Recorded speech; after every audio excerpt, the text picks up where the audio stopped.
అష్టావక్ర సంహిత chapter 17 talk 64. మనిషి ఒక hypocrite. ప్రపంచం మనిషిని ఒక హిపోక్రైట్గా మార్చింది. మనిషి లోపొకటొకటి అనుకుంటుంటాడు, బయటకు ఒకటి చేస్తుంటాడు. సత్యం అంటే లోపల బయట అన్న వ్యత్యాసం పోయింది. సో జీవితం జీవించడం అంటే లోపట బయట నీకు వ్యత్యాసం లేని ఒక స్థితిని అనుభవించడం. నీవు నేను భేదభావం, ఉచ్చనీచాలు, సుఖదుఖాలు, ద్వంద్వాలన్నీ పోయినాయి.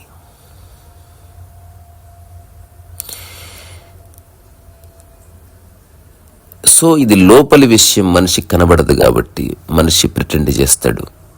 తనకు నచ్చకపోయినా నచ్చిందని చెప్తాడు, బాగలేకపోయినా బాగుందని చెప్తాడు. జస్ట్ లోపట వేరే అనుకుంటున్నాడు. అది చాలా ప్రమాదం, ఆత్మజ్ఞానానికి అవరోధం. ఈ ప్రపంచంలో అట్లాంటి వాళ్ళు చాలా గొప్ప గొప్పగా సక్సెస్ అయిన వాళ్ళు ఉన్నారు. పర్సనల్ డెవలప్మెంట్ అంటే ఇదే చెప్తుంది. ఒకసారి నేను పర్సనల్ డెవలప్మెంట్ ఒక సెమినార్కి వెళ్ళాను. అక్కడ ఆయన చెప్తున్నాడు, దాని మూలం ఇంతే, ప్రపంచంలో ఎలా వ్యవహరించాలి చెప్తున్నాడు. సత్యంతో పనిలే. నువ్వు బిల్డ్ చేసుకుంటున్న నీ పేరు ప్రఖ్యాతులు ఎలా నువ్వు మోసపూరితంగా అయినా సరే, ఒక అబద్ధం యొక్క సహాయంతో అయినా సరే, నటనతో అయినా సరే దాన్ని అట్లా కొనసాగించి. ఇప్పుడు పొలిటీషియన్ చేసేది అదే. ఈ క్షణం తను ఎలా ప్రవర్తిస్తే తనకి లాభం ఉంటుందో అట్లా ప్రవర్తిస్తాడు, అంతే తప్ప సత్యంతో పనిలే. అష్టావక్రుడు చెప్తున్న ఈరోజు సూత్రం చాలా చిన్నది. నేను దాన్ని ఎక్కువ ఎలాబరేట్ కూడా చేయను, ఎందుకంటే అది అంత తేలికైన సూత్రం. అది జస్ట్ దాని మూలం తెలిస్తే అది ఉందా లేదా చెక్ చేసుకోండి, అంతవరకు. ఇప్పుడు నేను చెప్తున్నాను, నేను ఎప్పుడు లోపటొకటి బయట ఒకటి ఎప్పుడు మాట్లాడలేదు. రెండవది, నాకెవరి మీద ఏ ఒపీనియన్ కూడా ఉండదు అసలు. 2009 నుంచి ఇప్పటి వరకు నన్ను మోసం చేసిన వాళ్ళు, నా దగ్గర డబ్బులు తీసుకెళ్ళిన వాళ్ళు, ఇది నేను మీకు ప్రూవ్ చేయాలి. అట్లీస్ట్ నా పక్కన ఉన్న మా అమ్మనో లేకపోతే నన్ను బాగా తెలిసిన వాళ్ళను అడిగితే ఏమన్నా మీకు కన్ఫర్మేషన్ దొరుకుతుంది. ఎందుకంటే ఎవరైనా అబద్ధం చెప్పొచ్చన్న భావన కలుగుతుంది. అసలు ద్వేషించకుండా ఎలా ఉంటాడు మనిషి? నేనున్నాను. ఇది పూర్తి నా అనుభవంగా చెప్తున్నాను. అందుకే అష్టావక్ర సంహితలో ఈ సూత్రాలు చదివినప్పుడు నేను చాలా థ్రిల్ అవుతున్నా. అసలు ఇప్పుడు కాదు, 2015లో థ్రిల్ అయ్యాను. నిజమే కదా, ఎంత బాగుంది ఇది. This is how one should be. నేను మళ్ళీ చెప్తున్నా, అందుకే సాధన అక్కర్లేదు. నువ్వు ద్వేషించాలంటే సాధన కావాలి, కోపం పెట్టుకోవాలంటే సాధన కావాలి, అబద్ధం చెప్పాలంటే సాధన, ఏమీ లేకుండా ఉండాలంటే సాధన ఎందుకు? సో ఈరోజు సూత్రం కూడా అటువంటిది. చాలా చాలా మంచి సూత్రం. పశ్యన్ శృణ్వన్ స్పృశన్ జీఘ్రన్ నశ్నన్ గృహ్ణన్ వదన్ వ్రజన్ ఈహితాని హితైర్ముక్తో ముక్త ఏవ మహాశయ.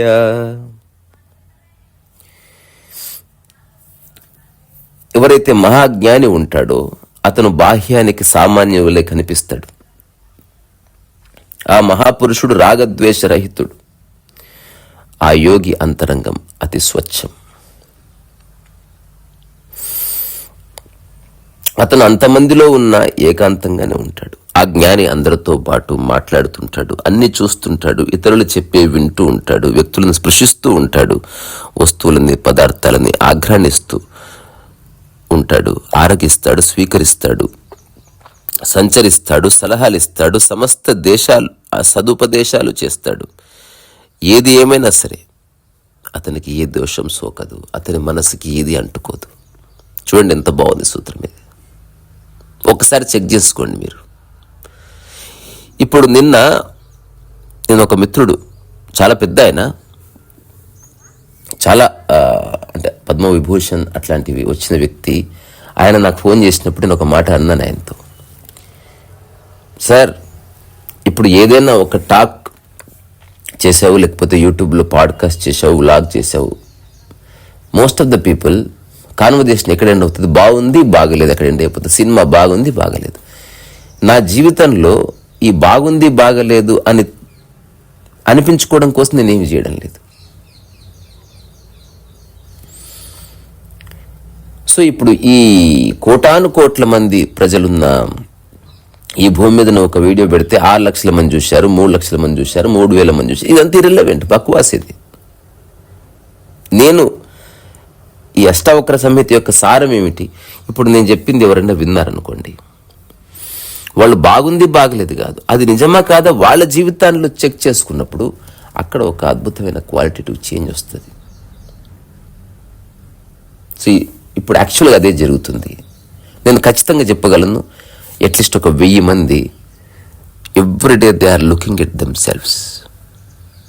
ఒక సైలెంట్ రెవల్యూషన్, నిశ్శబ్దంగా ఒక ప్రయోగం జరుగుతున్నది. ప్రపంచంలో రకరకాల యూట్యూబ్ ఛానల్స్, ఆశ్రమాలు, ఇవన్నీ అది వేరే. ఇప్పుడు నాతో ఎవరికైతే కమ్యూనికేషన్ ఎస్టాబ్లిష్ అయిందో అక్కడ పనికిరాని అర్థం పడతం లేని గౌరవాలు లేకపోతే మెచ్చుకోవడాలతో పనే లేదు అసలు.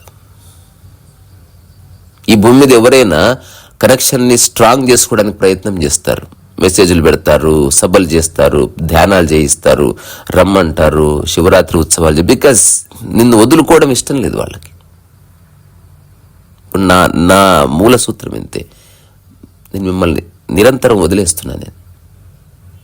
మీరు నన్ను వదిలేయండి, ఉన్న చోటే జస్ట్ లిబరేట్ అవ్వండి.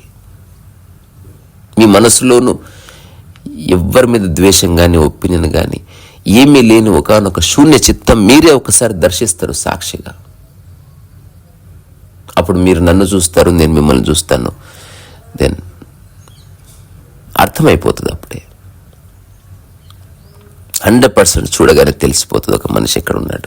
సో ఈరోజు సూత్రం నిజంగా నాకు అంటే ఎంత నచ్చుతున్నాయో, I'm really enjoying you know the light in this సూత్రమ్స్. పశ్యన్, శృణ్వన్, స్పృశన్, జిగ్రన్, నష్నన్, గ్రహణన్, వదన్, వ్రజన్. అంటే అతని వ్యక్తుల్ని స్పృశిస్తూ ఉంటాడు, పదార్థాలని స్మెల్ పీలుస్తాడు, తింటాడు, స్వీకరిస్తాడు, సంచరిస్తాడు, అన్నీ చేస్తాడు అతి సామాన్యుని వలె. మీరు గుర్తుపెట్టుకోండి, ఎవరైతే ఏమాత్రం విశిష్టత కోరుకుంటున్నా సాటి వారి నుంచి మీకు అష్టావక్ర సంహిత అర్థము కాదు, మీ జీవితంలోకి ఆత్మజ్ఞానం రాదు. విశిష్టత కోరుకోవద్దు. అట్లా మీరు ఎక్కడికి వెళ్ళినా విశిష్టత కోరుకునే ఒకానొక మనస్సుందా, మీ యొక్క ప్రవర్తనలో ఒక చిన్న తేడా వచ్చేస్తుంది. You behave abnormally. నేను చాలామందిని చూశాను, అలాగని వాళ్ళని క్రిటిసైజ్ చేస్తలేను. ఈ ప్రపంచంలో నువ్వు ఏదైనా సాధించాలంటే నువ్వు అవన్నీ చేయవలసింది. అష్టావక్ర సంహిత ఎవరి కోసం? ఉన్న చోట లిబరేట్ అవ్వాలనుకునే వాడి కోసం. అసలు నీకు ఏ మరకలు అంటుకోలేదయా, నువ్వు మంచిగానే ఉన్నావు, నువ్వు ప్రశాంతంగానే ఉన్నావు, ఎందుకు నీకు? నువ్వు హాయిగా ఉన్నావు, నీకు సాధన అక్కర్లేదు.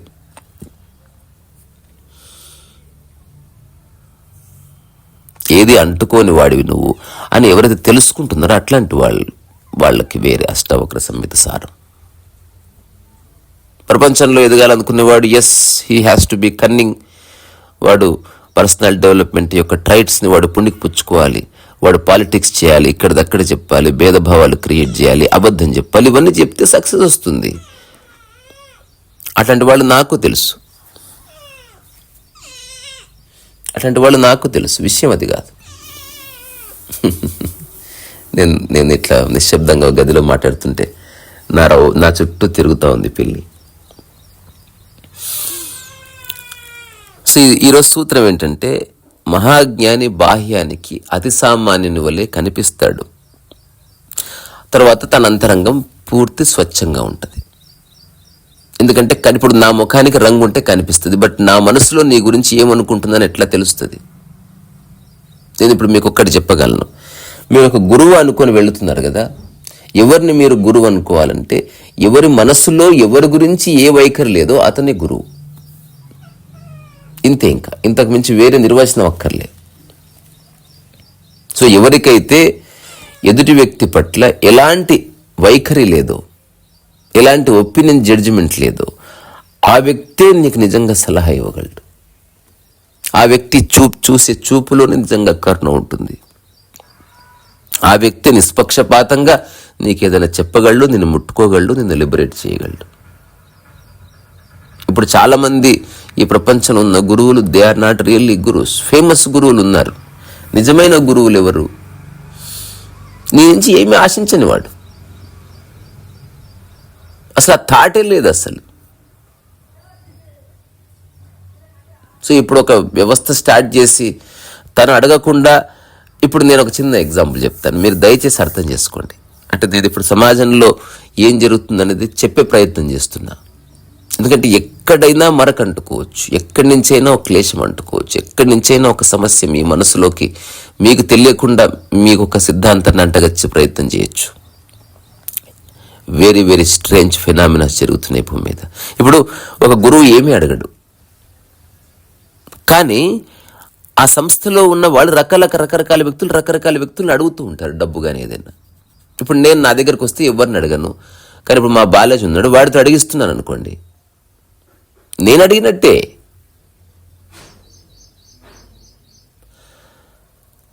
ఎందుకంటే అదంతా మళ్ళీ తిరిగి నా దగ్గరికి వస్తుంది, నా ఉన్నతి కోసం ఉపయోగిస్తున్నారు. నేనే ఏదైనా పెద్ద దుకాణం పెడుతున్నాను.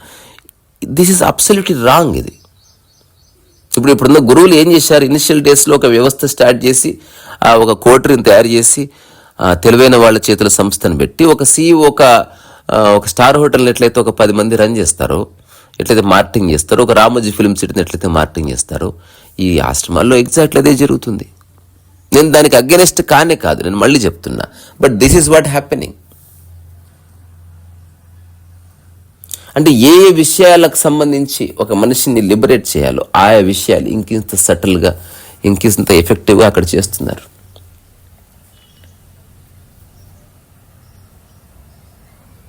సో అష్టవక్ర సంహితలో అసలు సంస్థ లేదు, సంస్థ సభ్యులు లేరు, సిద్ధాంతం లేదు, ఒక మనిషి మాత్రమే ఉన్నాడు.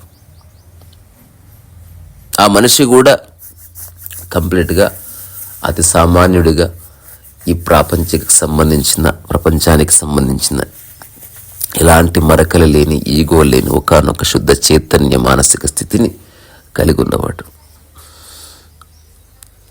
సో ఏ ప్రత్యేకతలు ఆశించనివాడు. ఇదే నేను చెప్పాలనుకుంటున్నది. మీలో ఏ మాత్రం ప్రత్యేక వ్యక్తి నేను అని థాట్ వచ్చిందా, నువ్వు భట్కాయించిన ఇంపాసిబుల్. అలాంటి థాట్ వచ్చిందా, నువ్వు సహజంగా ఉండే అవకాశం లేదు. నీవు ప్రత్యేకమైన వ్యక్తివి అని ఎవరైనా చెప్పినా దానికి రీజన్ ఉంది. అలా చెప్పడం వల్ల వాళ్ళు ప్రత్యేకమైన వ్యక్తులుగా గుర్తింపబడుతున్నారు. మా అంకుల్ ఒక ఆయన ఏదో పనికిరాని పద్యాలు రాసి తనకు కూడా గుర్తింపు కావాలన్న ఒక కాంక్ష బయలుదేరితే ఎవరో ఒక వ్యక్తి వచ్చాడు, నేను చేస్తానండి సన్మానం మీకు, దాని డబ్బులంతా మీరు ఖర్చు పెట్టుకోండి అన్నాడు. ఇతను ఎగిరి గంతులేశాడు. నేను అన్నాను, నీ సన్మానం వాళ్ళు గుర్తించి సన్మానం చేయాలి కానీ సన్మానానికి నువ్వే డబ్బులు ఖర్చు పెట్టుకోవడం అంటే, లేదురా మన ఫోటో పేపర్లు రావాలన్నాడు. నేను ఆ రోజు ఆ బంధువుతో చెప్పాను, బేసికల్గా అతను నీకు సన్మానం చేయడం లే, అతను లైమ్లో ఇట్లకి రావడానికి ఏదో వాడుకుంటున్నాడు. నువ్వు ఇలా చెప్పి చూడు, నువ్వు అన్నీ చెయ్యి కానీ నీ సంస్థ పేరు కానీ ఏది ఉండకూడదు, నేను డబ్బులు ఇస్తానని చెప్పి చూడు, ఏమంటాడో విందాం. నేను ఉన్నాను అక్కడ. మా అంకుల్ అతనితో చెప్పాడు, సో సన్మానానికి నేనే డబ్బులు ఇస్తున్నాను, నువ్వు జస్ట్ ఊరికి అట్లా ఉండు, నీ యొక్క ఆర్గనైజేషన్ పేరు అలాంటిది ఏమి ఉండకూడదు అని చెప్పి. అట్టట్లయితుంది, ఎవరు చేస్తున్నారో తెలియొద్దా అన్నాడు ఆయన. So that is how mind place games beautifully. నీకెప్పుడు ఏ సహాయం చేస్తలేడు. అతను గుర్తింపబడ్డానికి నిన్ను వాడుకుంటున్నాడు, అందుకని నిన్ను గుర్తిస్తున్నాడు, నిన్ను పొగడుతున్నాడు విపరీతంగా, తద్వారా నువ్వు పొగడబడతావు. కాబట్టి సో ఏ ప్రత్యేకత లేకుండా ఉంటే అసలు ఏమైపోతావు అబ్బా నువ్వు? ఇప్పుడు నేనున్నా ఏ ప్రత్యేకత నేను కోరుకోను, అబ్సల్యూట్లీ నో. చాలాసార్లు ఎంత ఇబ్బందులు వస్తాయో మా అమ్మ కన్నీళ్ళు పెట్టిన సందర్భాలు చాలా ఉన్నాయి. నీకు అసలు నీళ్లు కూడా ఇవ్వడం లేదు, లేకపోతే నువ్వు మనిషిగా కూడా చూడడం లేదు. నేను అన్నది వాళ్ళ స్వభావం, అది వాటి మీద నేను ఆధారపడి లేనని నేను చెప్పేవాడిని. ఇప్పటి నుంచి చాలా అసలు అంటే నేను ఒక గ్రంథమే రాయొచ్చు.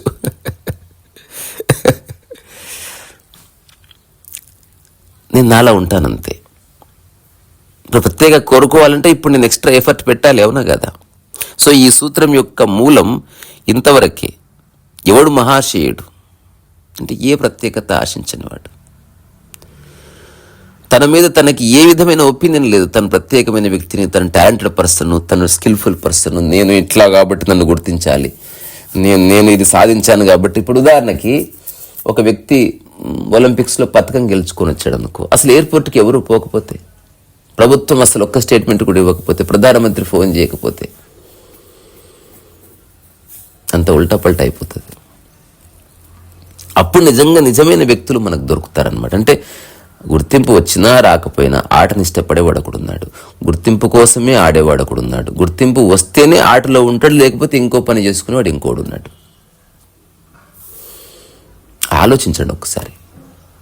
ఇక్కడ నేను చెప్పే దాంట్లో ఎక్కడ తప్పొప్పులు ఏమీ లేవు, కానీ చూడండి, ఎక్కడన్నా మీరు ప్రత్యేకత కోరుకుంటున్నారా? ఆ ప్రత్యేకత కోరుకుంటున్న మరుక్షణం మీరు ముట్టుకోవడంలో, మీరు స్పృశించడంలో, మీరు మాట్లాడడంలో కరప్షన్ వచ్చేస్తుంది. ఇంతే ఈ సూత్రం. నేను ముట్టుకుంటున్నాను, నేను స్పృశిస్తున్నాను, నేను ఆగ్రహిస్తున్నాను, సంచరిస్తున్నాను, నేను అంతరంగంలో అతి సామాన్యుని వలె ఉంటున్నాను అనుకుంటే అయ్యేది కాదు. అది అతి సామాన్యుడిగా నువ్వు ఉండాలంటే ఫస్ట్ నువ్వు ఏ విశిష్టత, ఏ ప్రత్యేకత లేని వ్యక్తివని తెలుసుకో, మొదటిది. రెండోది, అవి ఎదుటి వ్యక్తి నుంచి ఆశించవు. అప్పుడు నీ కళ్ళు చల్లబడతాయి. Everything looks normal, ordinary. ఒక జెన్ సేయింగ్ ఉంది, అది చెప్పి ముగిస్తా. అదేమిటంటే, before enlightenment mountains were mountains, rivers were rivers. While understanding enlightenment, mountains were not mountains. అవి వేరే విధంగా కనిపించింది, నదులు నదులుగా కనపడలేదు. బట్ ఆఫ్టర్ ఎన్లైటన్మెంట్ మళ్ళీ కొండలు కొండలుగానే కనిపించాయి, నదులు నదులుగానే కనిపించాయి. నువ్వు పుట్టినప్పుడు ఏ విశిష్టత లేని వాడివి, బట్ విశిష్టత ఆపాదించారు నీకు. ఆ రోజు అందరూ నీకు చందనం పెట్టారు, ఏమేమో చేశారు. నువ్వు దాని సత్యం అనుకొని నమ్ముతున్నావు. ఆ ఫోటోలు నువ్వు ఎప్పుడు చూసావు, ఓహో చాలా పెద్ద ఫంక్షన్ జరిగింది, I might be A special man.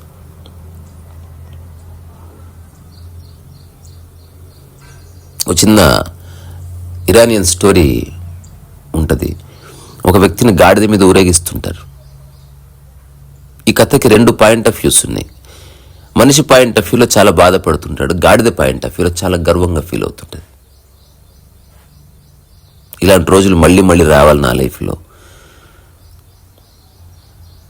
So గాడిద అనుకుంటుంది అనమాట. అదే గాడిద మీద కూర్చొని మనిషి ఎవడైతే వెళ్తున్నాడు వాడు చాలా ఇన్సల్టింగ్గా ఫీల్ అవుతాడు. బికాస్ గాడిద మీద ఊరేగించడం ఏమిటి? అదే గుర్రమైతే, ఆత్మజ్ఞానికి గాడిదైనా ఒకటే, గుర్రమైనా ఒకటే, కుछ फर्क नहीं पड़ता. సో నేను మళ్ళీ చివరిగా ఒక్కసారి చెప్పి ఒక్క మాట చెప్పి ముగిస్తాను. నువ్వు అతి సామాన్యుడిగా ఉండడం అంటే ఏమిటి? నటించడము కాదు, ఎవరి మీద ఏ ఒపీనియన్, జడ్జిమెంటు ఇలాంటివేవి లేని ఒక మనోదశ. చిన్నపిల్లల యొక్క బోధ, అమాయకత్వం అట్లా మళ్ళీ తిరిగి ఎస్టాబ్లిష్ అయ్యి. సో నువ్వు ఏ విశిష్టత కోరుకోవడం లేదు గనుక మళ్ళీ భాషలో అట్లా అనవలసి వస్తుంది. నీకే విశిష్టత లేదు, నువ్వు కౌన్కిస్కా గొట్టం. ఇప్పుడు నేను ఒక టాకే చేసిన నా మీద, మరి నువ్వెవరని చెప్తున్నావు ఈ టాక్స్ అన్ని? ఒక వ్యక్తి గల్లా పట్టుకుని ప్రశ్నించాడు. అప్పుడు నేను చెప్పిన కౌన్కిస్కా గొట్టం మహారాజ్ శ్రీ శ్రీ శ్రీ పరం పూజ్య. అట్లా ప్రకృతిలో అన్ని యూనిక్కే, అట నేను యూనిక్కే, నువ్వు యూనిక్కే, అడుగుతున్న నీవు యూనిక్కే. చెప్తున్నా నేను యూనిక్కి, ఏం పెద్ద ప్రాబ్లం ఏం లేదు.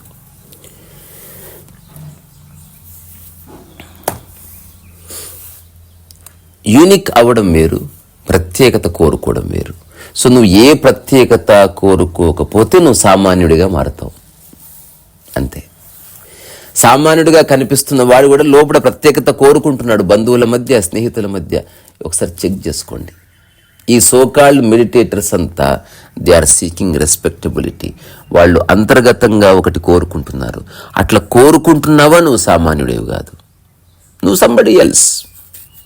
నువ్వు గొప్పవాడివబ్బా. నువ్వు అష్టావక్రుడు చెప్తున్నది ముక్త పురుషుడు. అతను గొప్పవాడు కాదు, ఏమి కాదు. ముక్త పురుషుడు అనేది ఒక టైటిల్ కాదు. ఇప్పుడు నాకు ఏ రోగాలు లేవు అని చెప్పడం లాంటిది నేను ముక్త పురుషుడిని అని చెప్పడం. జీవన్ముక్త స్థితి అనేది ఒక సహజ స్థితి బాబు. అది డబ్బులు ఇచ్చి కొనుక్కోలేవు, అది వేరే వాళ్ళకి ఇచ్చి టైటిల్ కాదు. జస్ట్ చూడు. అట్లా అష్టావక్రుడు చెప్తున్నాడు. అష్టావక్రుడి ద్వారా నేను చెప్తున్నాను, జనకుడు వింటున్నాడు. మీరు వినండి, మీరు చూడండి, మీరు చెప్పండి. ఒకరోజు ఇది చెక్ చేసుకోండి. ఎక్కడైనా సరే పొద్దు నుంచి రాత్రి వరకు ఒక్క క్షణమన్నా నువ్వు ప్రత్యేకత ఆశించావా? జస్ట్ చెక్, క్రాస్ చెక్ చేసుకోండి అంతే. 1 సెకండ్. నువ్వు సామాన్యుడివి కాదు. అప్పటి నుంచి సామాన్యుడివి కానప్పుడు నువ్వు సామాన్యంగా ఏది స్పృశించలేవు, ఏది ముట్టుకోలేవు, ఎవరితో మాట్లాడలేవు. నీ టచ్లో ఆ బరువు ఉంటుంది. ఇంతే నేను చెప్పాలనుకున్నది. ఇక్కడి నుంచే మీ ఓపికకు శిరస్సు వచ్చి నమస్కారం చేస్తున్నా. నా చుట్టూ తిరుగుతున్న పిల్లి నిశ్శబ్దంగా పడుకుంది. ఇక్కడి నుంచి దాని కాళ్ళకు కూడా శిరస్సు వచ్చి నమస్కారం చేస్తున్నారు ఈ సరస్సు వయసు.